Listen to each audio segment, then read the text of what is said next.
जय हो। भगवान एक तरफा कार्य नहीं करते भगत जी, अर्थात सेम घटना जीव के लिए और स्वयं स्वयं के लिए भी वो परमात्म तत्व को सर्वोच्च नहीं मानते हैं। जो कार्य भगवान ने समाज में किया ठीक वही घटना अपने साथ। अच्छा, दूसरे को परेशान करने में तो बड़ा आनंद आता है व्यक्ति को, लेकिन जब वही परेशानी अपने ऊपर आती है तो कहता है प्रभु ने मेरे साथ अन्याय किया। सबसे बड़ी गलती महाराज, जिसने किसी को गाली दी है उसी को गाली मिलेगी, जिसने किसी का घर उजाड़ा है उसी का घर उजाड़ा जाएगा। और भगवान श्री ने यह व्यवस्था स्थापित कर दी है।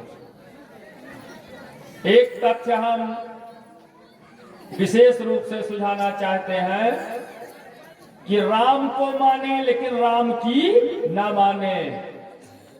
राम को माने भगत जी, उसमें कहीं से बिल्कुल इफ बट ना लगे, लेकिन राम की ना माने। राम ने जो किया उसको कतई मत करना, नहीं बड़ा संकट हो जाएगा।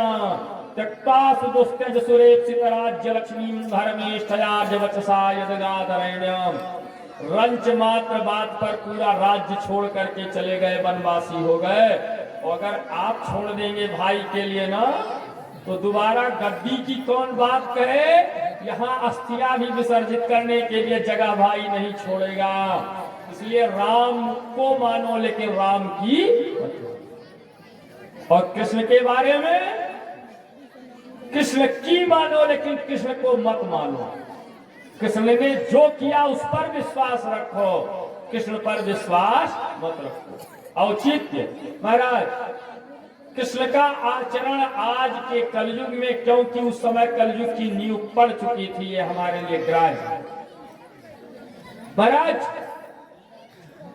8 कन्याओं का अपहरण किया, राजाओं का मान मर्दन कर दिया। तो भगवान श्री ने कहा कितनी पीड़ा मिली होगी जहां से हमने कन्याओं का अपहरण किया। आज भगवान श्री को भी एक बहन थी। भगत जी, कोई यह न समझे कि हम छप्पर के नीचे नहीं रहते हैं। हर व्यक्ति छप्पर के नीचे रहता है। अगर दूसरे के छप्पर में आग लगाने की कोशिश करोगे तो आप में भी लगेगी। सुभद्रा नाम की एक सगी बहन भगवान कृष्ण को थी। जब वैवाह के योग्य हुई तो वरदखी का कार्य शुरू हुआ। दाऊ भैया बड़े थे भगत जी, उन्होंने दुर्योधन के साथ रिश्ता पक्का कर दिया। भगवान कृष्ण जानते थे कि मेरी यह बहन विधवा हो जाएगी, दुर्योधन मारा जाएगा। दाऊ भैया से कहा भैया दुर्योधन तो उचित वर नहीं है। दाऊ भैया दुर्योधन के गुरु थे, दुर्योधन के गदा युद्ध के गुरु बलराम जी ही थे। दाऊ भैया ने कहा कन्हैया, बड़ों के बीच में छोटे टांग नहीं अड़ाते। हमने जो निर्णय ले लिया वो अटल है। और भगत जी, गर्मियों में बरदखी हुई, बुध भराई हुई, रिंग सरमनी हुई, सब कार्य हो गया यहाँ तक। अब विवाह तो होना था उधर दिसंबर में, इसलिए बीच में 4 महीने का अंतराल था। आ गया वर्षा काल। भगवान चुपके से पहुंचे अर्जुन के पास और कहा है पार्थ, विवाह करोगे? कहा अगर आपकी आज्ञा हो तो बिल्कुल करेंगे। कहा अगर विवाह करना है तो बारात के साथ विवाह नहीं होगा। कहा फिर? कहा राक्षसी वृत्ति से, अपहरण रीति से तुम्हें पत्नी मिल सकती है। कहा यह तो क्षत्रियों के लिए शोभा नहीं देता है। अरे कहा सुनो तो, औदार्य सुंदरी मेरी सगी बहन सुभद्रा है, उसी को तुम लेकर के भाग जाओ। कौन ऐसा करेगा भगत जी? अर्जुन से कहा। अर्जुन ने कहा अगर दाऊ भैया को पता चला, कहा मैं सब संभाल लूंगा, लेकिन विवाह में बड़ी दुर्गति हो जाती है महाराज। कल हमारे यहाँ पौपू जी का कार्यक्रम हुआ। आज जब हम गए स्नान कराने अपने ठाकुर जी को, इतनी हल्दी लगा दिया, इतनी हल्दी लगा दिया कि ये दिख नहीं रहे थे। हम कहा महाराज जब विवाह में आपकी सकल गति हो जाती है तो सामान्य वर और कन्या की तो क्या हो जाती हो कि भगवान ने जाने। आज कहा पार्थ तुझे सन्यासी बन करके आना पड़ेगा। महाराज अर्जुन ने सिर घुटवाए, जैसे वर्षा काल आया ब्राह्मण बन गए, दंड ले लिया और दंड लेकर के द्वारिका पहुंचे। श्रीमन्नारायण श्रीमन्नारायण श्रीमन्नारायण का उद्घोष किया। तब तक द्वारिकावासी निकले, दाऊ भैया आ गए। महाराज दाऊ भैया ने देखा, सुंदर थे ही अर्जुन, सन्यासी बने हुए थे। तुरंत प्रणाम किया, रे महाराज आज यह मेरी द्वारिका धन्य हो गई, आप पधारे। आसन दिया। अर्जुन ने कहा ना ना ना, बरामदे में तो मैं कतई डेहरी डाक करके अंदर प्रवेश ही नहीं करता। अगर आसन देना है किसी बट वृक्ष के नीचे दे दो, बरगद के नीचे आसन लगा, बैठ गए, पार्थ जलपान किया। दाऊ भैया ने कहा भोजन प्रसादी। कहा मैं स्वयं पाकी हूँ, एक बार भोजन करता हूँ 24 घंटे में। अब भगत जी कुछ पाने के लिए तो कुछ ढकोसला भी करना पड़ेगा। कहा एक बार भोजन करता हूँ, बस स्वयं बनाता हूँ। अच्छा, अगर कोई बना के आपको खिलाए ब्राह्मण, तब नहीं, ब्राह्मण का छुआ भी नहीं खाता। अच्छा, फिर कहा करते कराते बात आई कि अगर कोई कन्या बना दे तो हम भोजन कर लेंगे, बाकी मैं भोजन।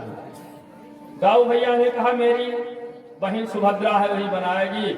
और जब भगवान कृष्ण आए, उन्होंने कहा रे दाऊ भैया, ज्वान जोगी वैद रोगी, सूर पीठी घाव रे, कीमिया जो भीख मांगे, ना इन्हें पतियाओ रे, ना इन्हें पतियाओ रे। जवान साधु पर विश्वास नहीं करना चाहिए, कतई नहीं महाराज। और छत्री के पीठ में अगर घाव लगा है तो उस पर भी विश्वास मत करो, भगेड़ू है महाराज। डॉक्टर स्वयं अगर बीमार चल रहा है तो उस पर भी विश्वास ना करो, आपका इलाज नहीं कर पाएगा। और पेशेवर घर का व्यक्ति अगर भीख मांगने को विवश हो जाए तो उस पर भी विश्वास नहीं करें। कहा ये युवा योगी आया है और बहन के द्वारा रसोई की व्यवस्था करोगे, हमें नहीं जचता है भैया। दाऊ भैया ने कहा कन्हैया, अगर सन्यासी लौट गया इस तरह से ना, तो गृहस्थी को इतना बड़ा पाप लगेगा कि ये द्वारिका धराशायी हो जाएगा। हट बाहर। अब सुभद्रा जी भोजन बनाती, दाऊ भैया ले जाते। एकांत में अर्जुन की कुटिया पड़ी हुई थी, वहीं उनको भोजन दिया जाता, वहीं भोजन करते और लगे सत्संग उपदेश करने। पूरी द्वारिका जाती कथा सुनने भगत जी। ओ कासाय ग्रहणं कपाल भरणं केशावली लुंचनम भस्माचीवरमेव एव नित्यम्। अर्थात कोई कितनी जटा बढ़ा ले, कोई कितना वेश बना ले, भस्म लगा ले, नाना प्रकार के गोष्ठी सभा मंडपे बहुत अच्छा वक्तव्य दे ले, लेकिन यह सब किसके लिए है? पेट पालने का धंधा है।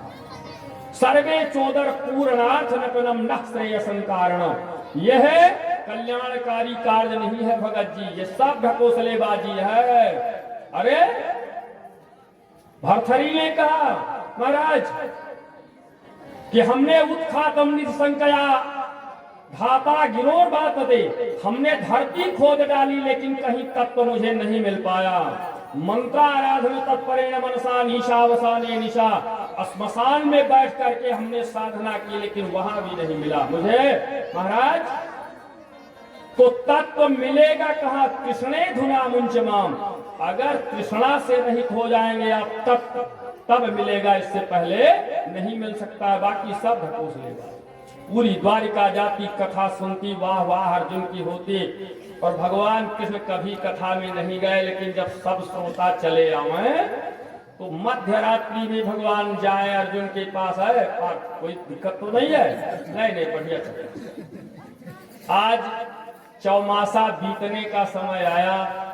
दाऊ भैया ने कहा सन्यासी बाबा आज तो घर में रसोई आप ग्रहण कर ही ले, भोजन कर ले। एक बार तो खड़ा हूं पटके सन्यासी बाबा, बिल्कुल नहीं।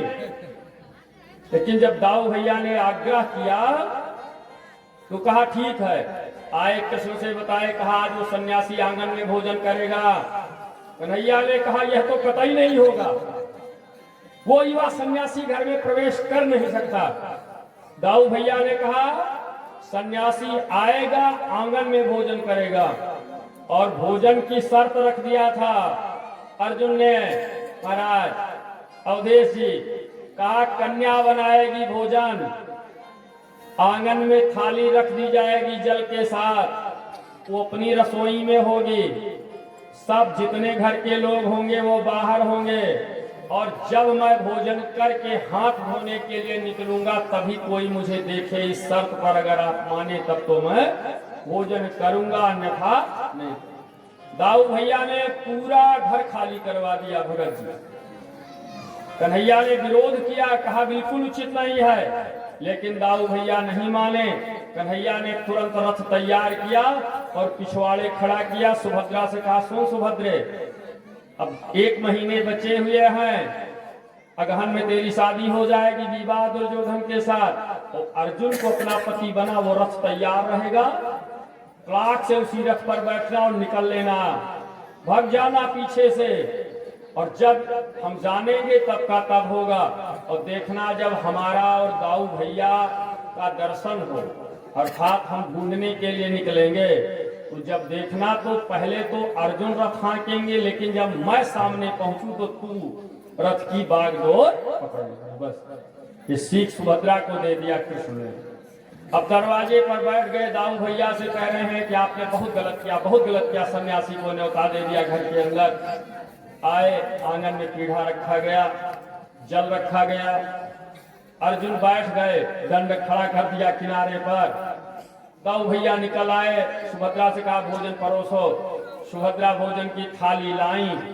दाऊ भैया और कृष्ण दरवाजे पर। कृष्ण बार बार कह रहे हैं कि भैया ध्यान रखा जाए, युवा सन्यासी है, युवा सन्यासी है। दाऊ भैया ने कृष्ण को बहुत जोर से डांटा। और कहाँ का भोग, कहाँ का भोजन भगत जी।